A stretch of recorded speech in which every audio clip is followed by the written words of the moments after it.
ఏడాదికొకనాడు తాటిపండు కాల్చుకొని తినాలని ఎంతమందికి తెలుసబ్బా? నాకు కామెంట్ బాక్స్లో కామెంట్ చేయరి. ఫస్ట్ అయితే ప్లీజ్ ఈ వీడియోకి ఒక లైక్ కొట్టురి, సబ్స్క్రైబ్ చేసుకోరి. ఇంకా మా ఇంటి వెనకాల పెద్దది తాటి చెట్టు ఉంది, తాటి పండ్లు అయితే పడుతున్నాయి.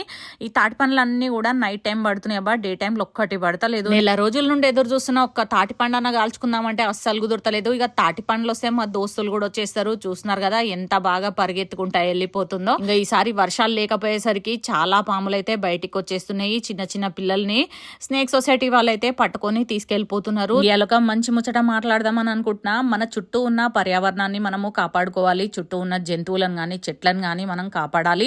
వానలు ఎందుకు పడతలేమని ఎవరన్నా ఆలోచిస్తురా? వానలు పడకపోవడానికి ఈ విషయానికి సంబంధం ఏందని అయితే అనకురబ్బా. వండుకొని మనం ఒక్కరమే తినకూడదు. దానము ధర్మము ఏదో ఒకటి ఉండాలి. మన పెద్దవాళ్ళు ఒక మాట చెప్పేవాళ్ళు, ఎంగిల్ చేతోటి కాకిని కొట్టాలని చెప్పి.